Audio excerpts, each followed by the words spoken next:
राम राम मंडळींनो, स्वागत आहे तुमचं आपल्या कोकणातील ब्लॉग सिरीज मध्ये. व्हिडिओ टाकायला चालला मला लेटच झाला अशामुळे अरे डोळे बघताव ना, आणि त्यात आवाज पण शाप बसलाय. तरी पण आज पोहायला जायचं म्हणून सगळीजण डोळे पुसत कसा बसा उठली आणि निघाली पोहायला. सॉरी, पोहायला नाही, पावायला. आणि बघताय ना, स्विमिंग पूलच्या पाण्याला पण लाजवत. सकाळ सकाळ पोहायला आले खरा, पहिली उडी कोण मारणार म्हणून आपल्या बाबाला ढकलला. चल मग एकेकाने जी सुरुवात केली सूर मारायला, धाबाधब धाबाधब, एका पाठोपाठ एका पाठोपाठ एका पाठोपाठ मी पण आपल्या बाबा गेला उलटी उडी मारायला आणि आपल्याला पाटणीवर साप. आता तुम्हाला जरा गावच्या विहिरीतला पाणी दाखवतो आतमधून.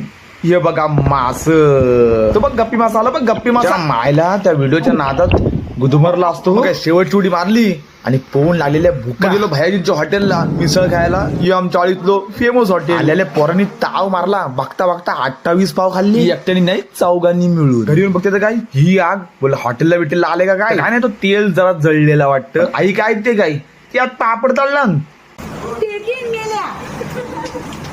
आज बाप्पा जाम खुश होते. आई येणार आहे ना बाप्पाची. हो, सालाबाद प्रमाणे आपल्याकडे काम होता मुखवटा रंगवायचा, मग तो केला मी. आणि सगळ्या बायका निघाल्या मंदिरात गौरीला आणायला. फुगड्या घालून आरती करून गौराईला वाजत गाजत आणलं. बघा आपल्या शाहूचा अंगापेक्षा बोंगा मोठा झालाय. मग घरी गौराईचं पूजन केलं आणि ही आपली गौराई नटली. आता भेटूयात पुढच्या व्हिडिओ मध्ये. शेवटचा दिवस आहे, जाम मजा करायची आहे. या मग भेटूयात.